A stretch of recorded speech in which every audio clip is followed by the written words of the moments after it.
What is going on, everyone? We are back with the Pound / Marvel Media Podcast. I'm Pound. And I am Slash. Yeah. And this is your review of X-Men 2000. Wow. Can you believe it's been 24 years? 24 years since Hugh Jackman first appeared on the silver screen as Wolverine. Logan. Yeah, Logan, yeah. He almost didn't want that role, too. 24 years, y'all. I was in high school, just beginning high school when this movie came out. I was in third grade. Yeah, I was third grade. Third grade? Yeah, third grade. I couldn't see PG-13 movies. Wild. I couldn't see PG-13 movies yet. We're going to give you guys... We don't have any news. If you want to watch the news, watch last week's episode because that's where we did all the news and recorded these back-to-back. Yeah. Just to give you an idea of the amazing cast that is in this Oh, movie. no, this was an all-star cast. Hell of an all-star cast. Patrick Stewart as Professor Xavier.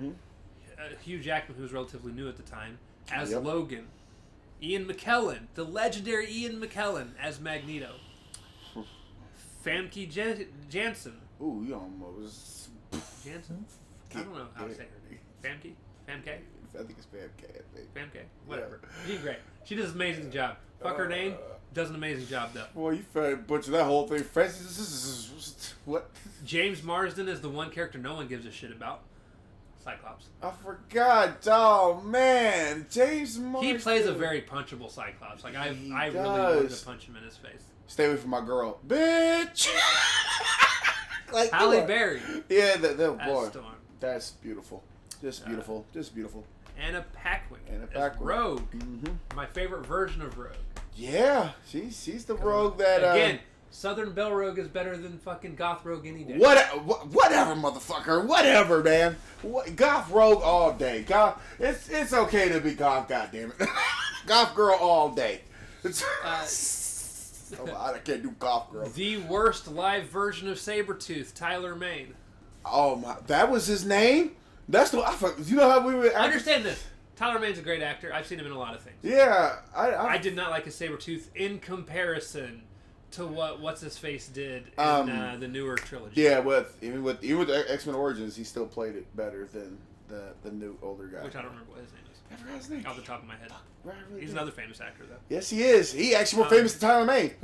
Ray Park was Toad. Rebecca whatever as Mystique. Yep, Rebecca Rajaman, where she played that fine body. Anyway. Bruce Davison is Senator Kelly. Matthew Sharp is Henry Gurich, and that's honestly all that matters. Because then you got the security people. Who gives a fuck about them? This movie came out in. Let me see. Let's look at the tail of the tape here.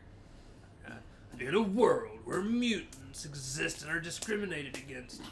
Wow, we put in and this is a perfect time because of Black History Month that we just watch X-Men. You'll get the representation real quickly. This was rated PG-13.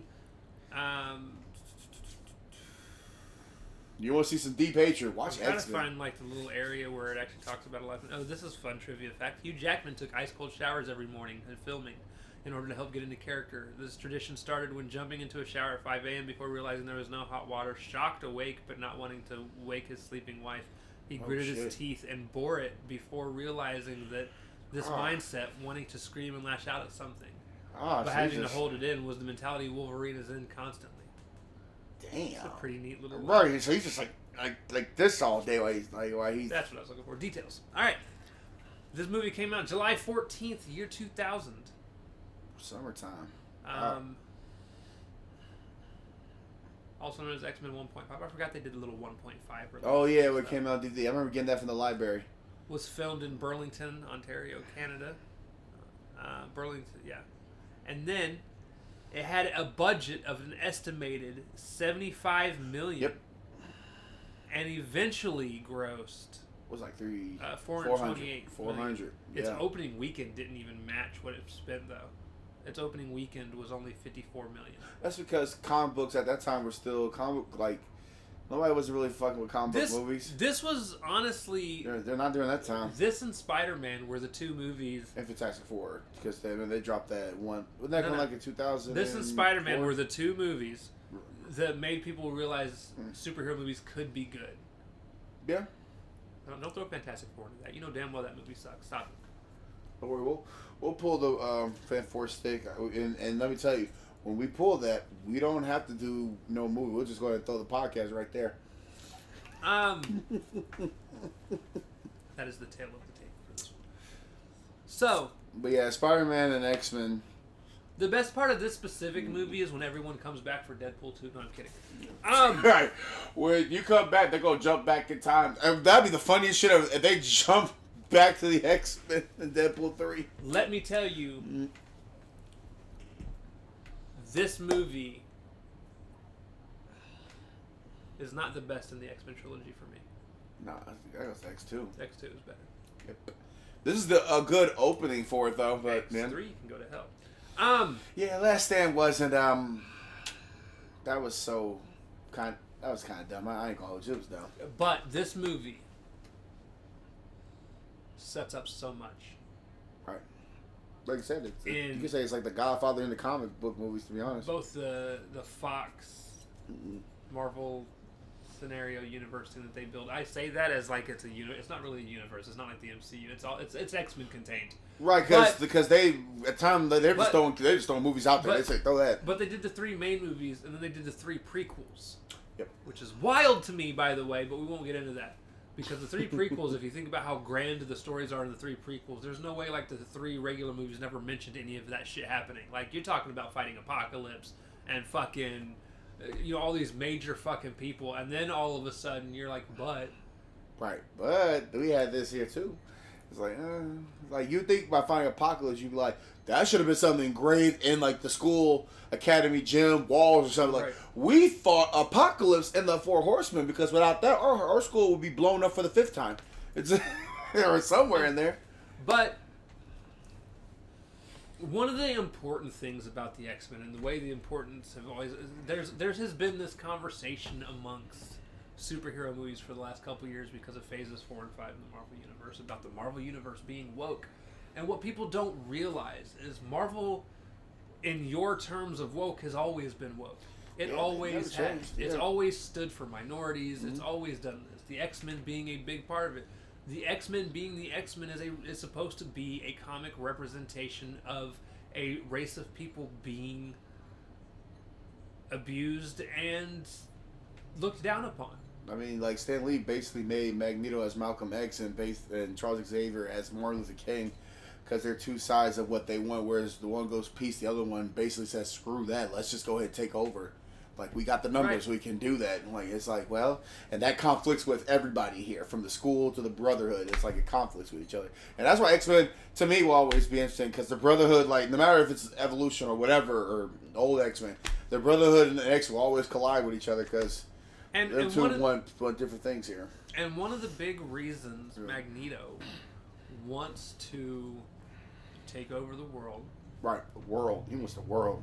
Is because of how he saw his family and people he knew being treated, including himself. Terrible backstory about Magneto. I ain't gonna tell you. Like the Magneto's backstory in this is horrible.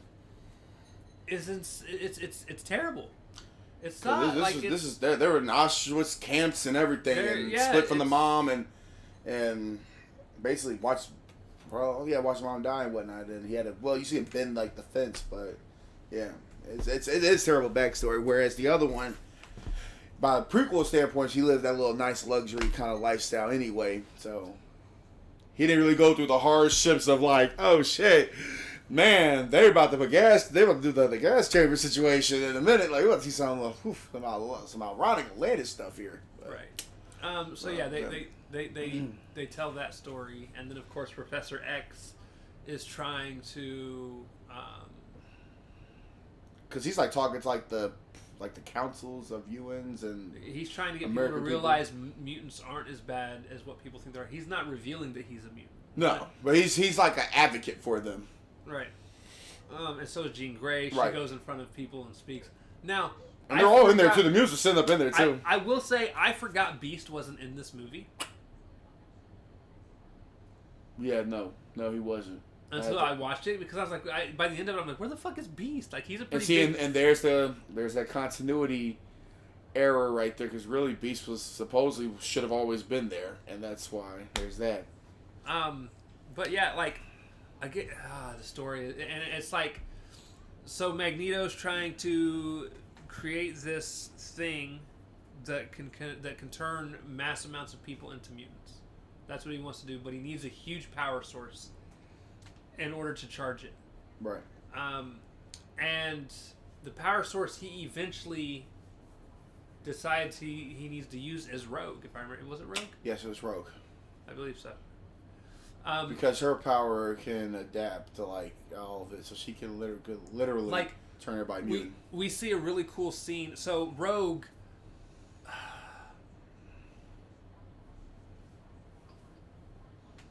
We're trying to get like to her back, like a little bit. Rogue's backstory is really good in this. Mm-hmm. Like, she's with a boy, right, and she goes to kiss him, and ends up almost killing him, right, because she doesn't realize that if she touches them, that it's going to hurt them. She tries to run away, and she really, and finds Logan in a bar. Yep. And Logan almost a Fight Club bar too. Yeah. Well, Logan gets into a fight with the people in the bar because they find out he's a mutant. Oh, yeah. And then you get that really cool thing where he almost got that neck right there, boy. He almost got him. And he gets into a bar fight, and Rogue basically tags along and kind of becomes almost like a little sister to him. Mm-hmm. Honestly, you can kind of sense throughout the movie, she almost develops this almost like schoolgirl crush on him. Right. Which he absolutely is like, no.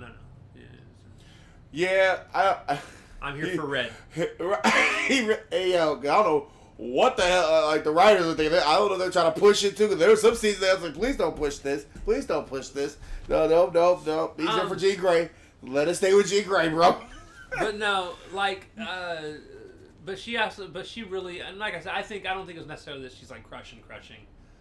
Because if you remember, she actually starts to kind of fall for Bobby Drake. Bobby Drake, yeah, Iceman. Who's Iceman. Who then in the comics becomes gay. Yeah, there's that too. And there's a lot that's weird in the comics. I don't know why they didn't make Iceman gay from the beginning, to be honest. Right, because he was gay anyway. But that's another story for another time. Yep. So we fast forward a little bit. Was like she changed. No, that doesn't time travel or nothing. I'm just saying what I'm going to talk about. We're going to move forward a little bit. So we get through. One of the coolest scenes that ends up happening with all of this is Wolverine is having a nightmare. Yep. And Rogue comes in to see if he's all right. Yeah, this is where... And when she tries to wake him up, he freaks out and stabs her through the heart. Oh boy, I thought he killed her right there immediately. That's oh my god. As she's dying, she reaches out and touches him. To use the... yeah. And it saves her life, but it knocks Logan out. Because she's literally taking a lot from him.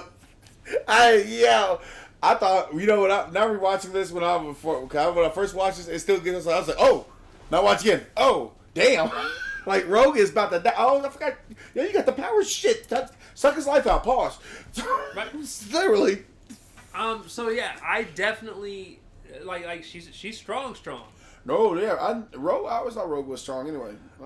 I thought she was like a weak person because her power literally she could take your power. Like that's a hard way to go. Actually, she used your power against you. That's crazy. So she ends up saving herself. Yep. And then eventually Mystique breaks in to the school. Pretending to be when I say breaks in, she doesn't pick locks and things. No, she turns into Bobby. She turns into Iceman. Yeah, she turns into Bobby. And she pretends to be him. And she convinces Rogue to run away. Which is crazy how she set this whole thing up. And then goes into Cerebro. And sabotages Cerebro. Turn that little Greek goat. She basically did the X-Men evolution when kids took the Cerebro for fun, or the defense mechanism house for fun. Yeah, right. They did that one. Similar story, but this was done better. Oh, okay. This was done better because this made 2000. And, well, it's not even just that. She's not stealing anything. No, she was stealing the thing. Yeah, she's sabotaging. Right, because then when he puts it on, because then when Charles puts it on, it fucks him up. Yeah. And so when Charles goes to put it on, because he's trying to find Rogue, because she ran away. I don't remember who fixes it. Was it Jean? Somebody finds it and fixes it. I think it was Jean. I think it might have been Jim. Because she's trying to find where Rogue runs off to. Right, because she runs away because everybody's like, because Storm is the one that actually announces it to everybody. Like, yeah, Rogue ran off somewhere. Like, what? And Wolverine finds her on a train. Wolverine pretty much knew.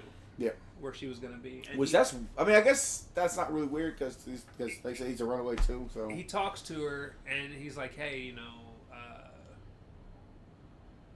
I actually like this Professor X guy and I think he'd be good for you. And I'm like, Hugh Jackman being a god of wisdom, like wisdom this shit, bro. And he's like, I think you should give it another chance. She was like, I mean, if you say so.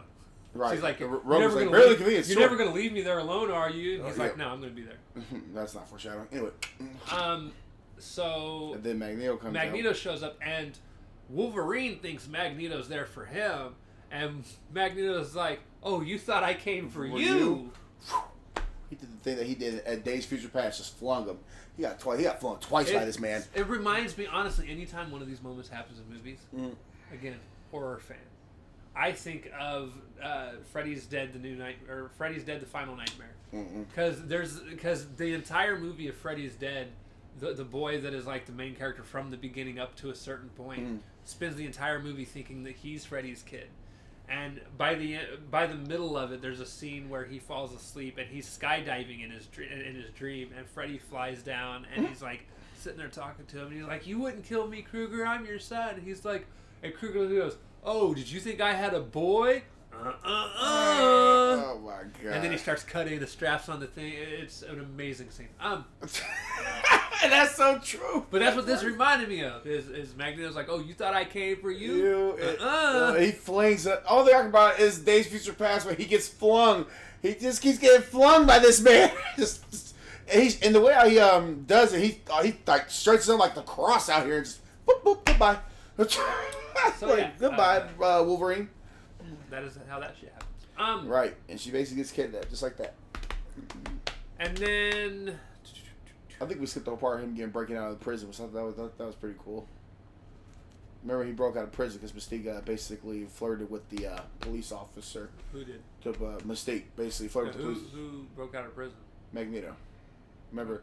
You remember him being in a prison? Yeah, he was in a prison, and then I think it was the part about the guns where the guns in the head situation, which that right there is the most iconic thing because he was like, Charles, I know you because Sabretooth pretty much had him by the neck, and he was like, Charles, if you don't let me go, I was like, oh my god, we're about to have a mass shoot, and then he shoots him, and then you just get that slow burn to the cranium because he's like, let me go, Charles, I promise.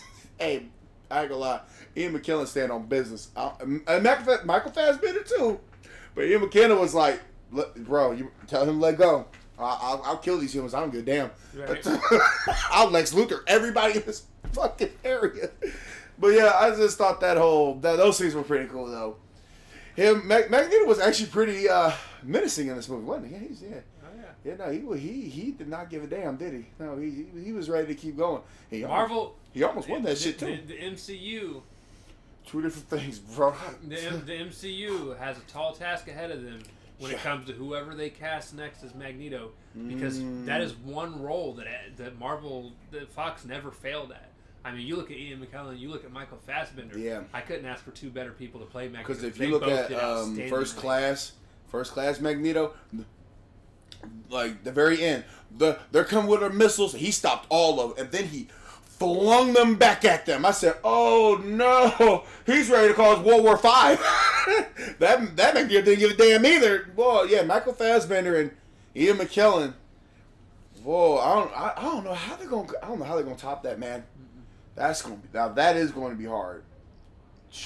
Nah, I said don't bring back Michael Fassbender. You need to read somebody. He should be like what, mid-30? I don't know at this point. Michael Fassbender's probably. I think it probably would fit, wouldn't it?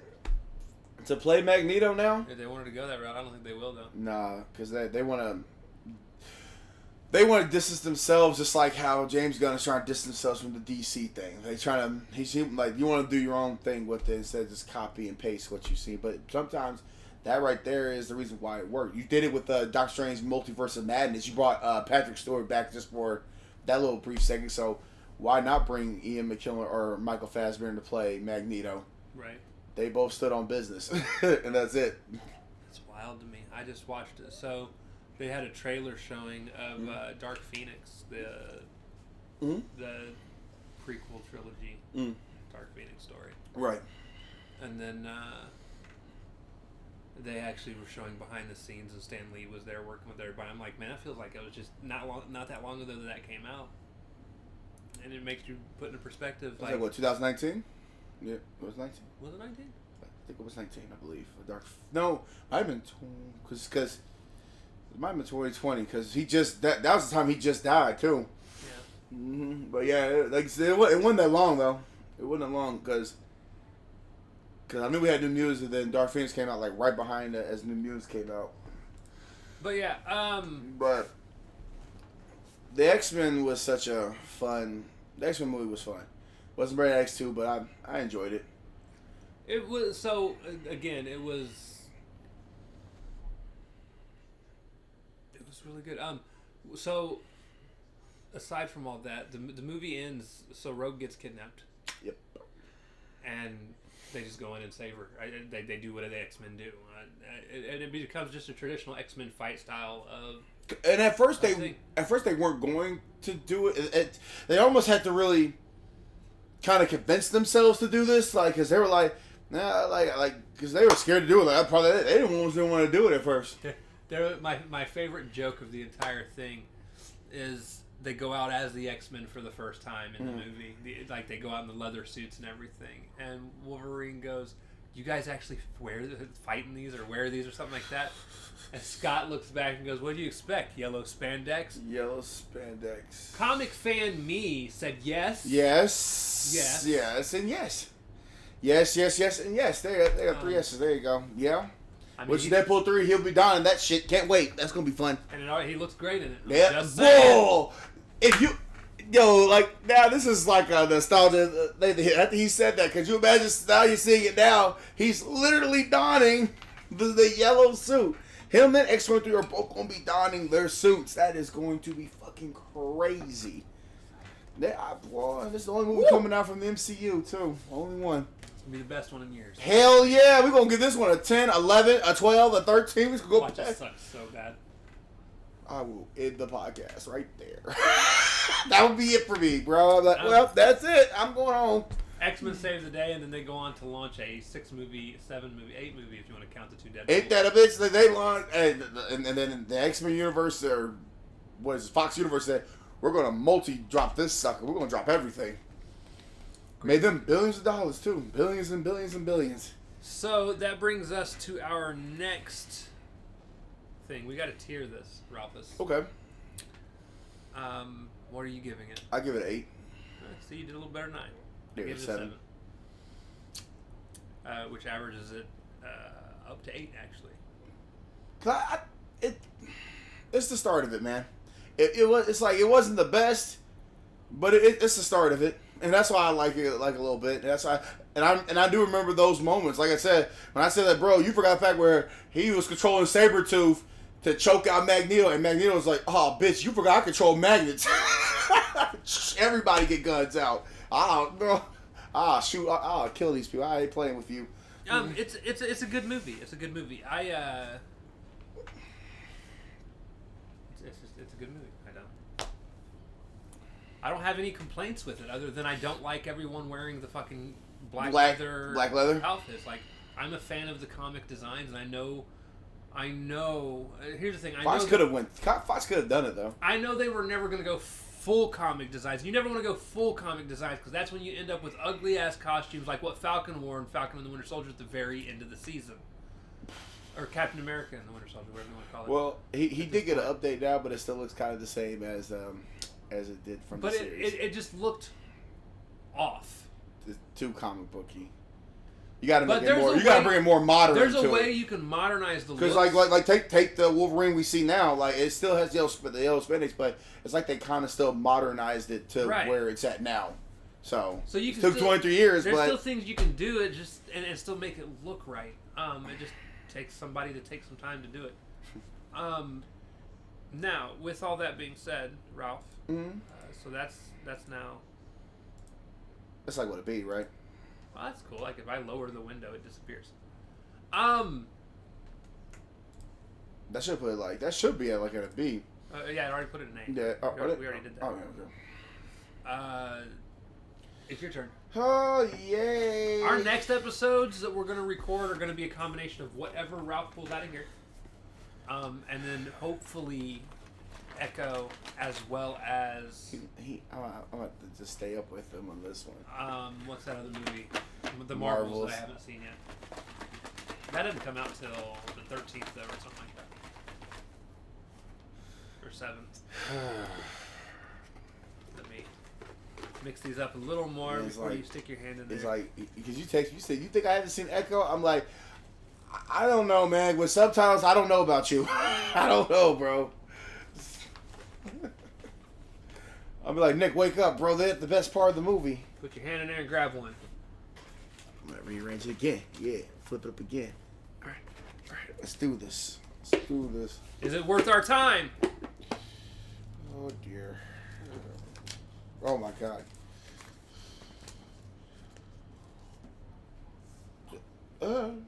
It's in the 80s. Let's go! It is in the 80s. What old shit did we get? Captain America 2. Let's go! That's one of the... That's not even the 80s, dude. That's the 70s. The 70s. 1979. It's the second Captain America movie. Huh. Okay. And I said I wanted to dive into something like this. These are the type of ones you wanted to see. You want to dive into. Right. Okay. Yeah. Okay. I'm a little bummed that we're watching this before the first one, but... I'm kind of scared now, too, because let's see, is this... No, this might be good. It might be good. Or it might be like Incredible Hulk. I ain't gonna hold you, man. It might be like Incredible Hulk, man. This ain't even the first time we'll be watching some old Captain America as well. There's what was the one we watched? Because there's a 1990 Captain America as well. Yep. And I still want to... I think I told you this. This was like 3 years ago. I said, when we started, I still want to look at the 1949 one. There's the 1979 Captain America movie, bitch. Wow, Captain America 2. Got a movie. Alright. Okay. I'm excited. This probably will be better than the Doctor Strange shit we saw. Mm-hmm. I don't know. It's only a year later. Wonder if I'll be able to find this. We'll see. Alright, guys. That's it. We're watching Captain America, boys and girls. Join us next time, and like I said, depending on what order we put the episodes out in, one of the next 3 episodes is either going to be Captain America 2 from 1979, The Marvels, or Echo. I can't even remember her name that time, dude. I'm getting old. No, it's just not a good show. Alright, guys, that's going to do it. We love y'all. We'll see you next time. Excelsior. Excelsior. Take care.